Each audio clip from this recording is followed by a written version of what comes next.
Welcome back to our channel. In today's video, we are going to dive into the magical world of The Princess Diaries.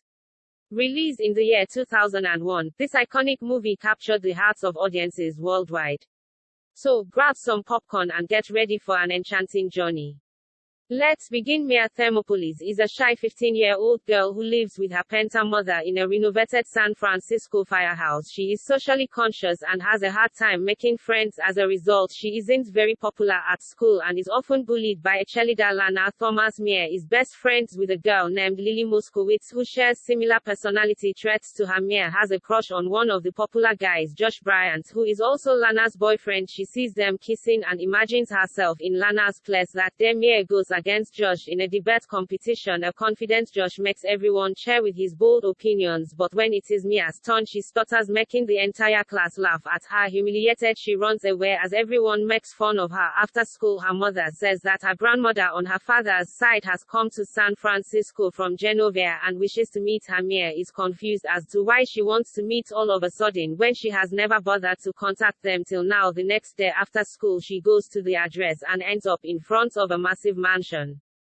She is welcomed by a butler who leads her to her grandmother Clarisse Renaldi. Mia is then informed that her grandmother is actually the Queen of Genovia, a small European kingdom. The reason she wanted to see Mia was to inform her that her father was Crown Prince of Genovia, and due to his recent death she is now the next in line to the Genovian throne. At first Mia thinks that the old woman is joking, but she soon puts two and two together and is beyond shocked to find out that she is a princess who is now responsible for an entire kingdom. The Queen says that she will have to move to Genovia and become an entirely different person than she is now. Overwhelmed by all the information, Mia refuses to be a princess and runs away. When she returns home, she is mad at her mother for hiding the fact that they are royals. It turns out that after Mia's parents divorced, they agreed to let her live with her mother so she could have a normal childhood. They had planned to tell her when she turned 18, but now that her father is dead, she has to take on the responsibility. The next day, her mother and the Queen talk about the matter. The Queen wants to introduce her as the princess to the world, but before that she wants to train her on how to act like a princess.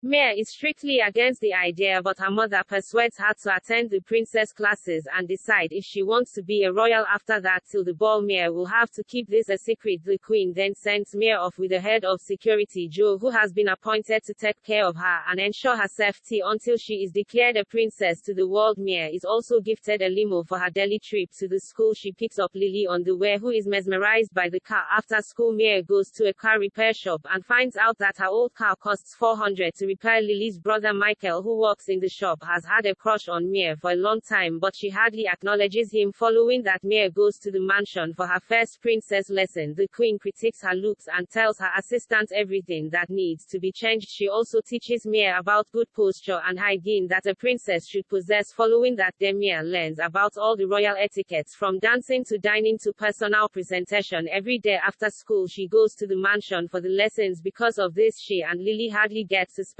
time together since Mia is Lily's only friend.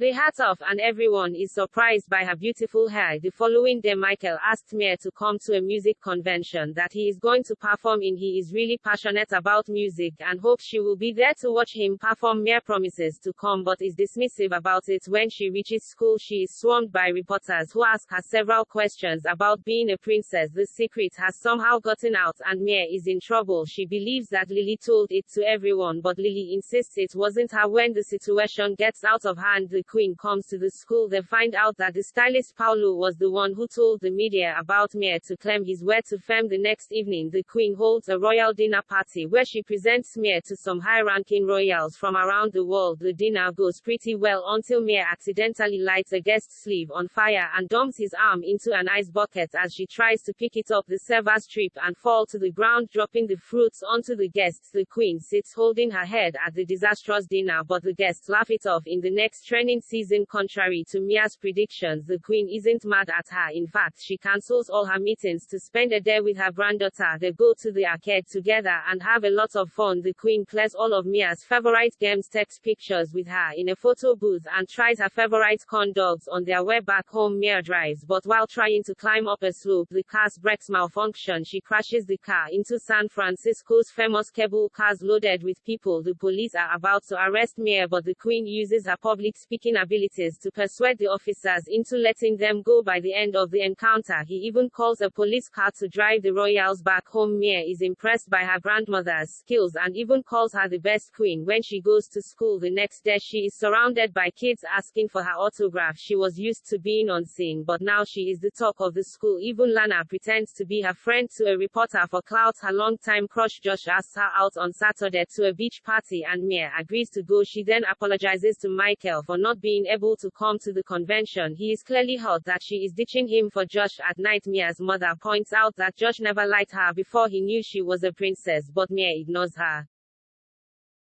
Comment: the beach party goes well for the first few hours, that is until the reporters crash the party looking for Mia. She and Josh hide in a shack. He tries to kiss her but she retreats because something doesn't feel right. When they come out, Josh forcefully kisses her to give the media something to talk about. Following that, Lana and her group trick Mia into changing her clothes in a tent and invite the paparazzi. They snap photos of her covered in only a towel, which are sure to make headlines the next day. After returning home, a humiliated Mia cries in her mother's arms. The following morning, the unflattering photos make the news with exaggerated and outrageous headlines which upset the queen. Mia apologizes for her actions and admits that she is unfit to be the princess. The queen still invites her to the ball and asks her to bring any friends she wants except Josh. After Mia leaves, Joe makes the queen understand that Mia is still a teenager and her granddaughter before she is a princess. The two agree on the fact that Mia is ready to take on the responsibility to be the ruler of their country. Seeing how she took the criticism and reacted accordingly at school, Mia apologizes to Lily for not being herself for the past few days and for missing a talk show that Lily had invited her to. The two reconcile and decide to go to the ball together. Later, during gym class, Josh starts making fun of Mia again. She hits him with a ball and wins a baseball match against him to teach him a lesson. In the evening, Michael comes to her house to deliver her car from the car shop. Mia apologizes for not coming to his show and invites him to be her date at the ball. However, a hot Michael refuses to acknowledge her and sarcastically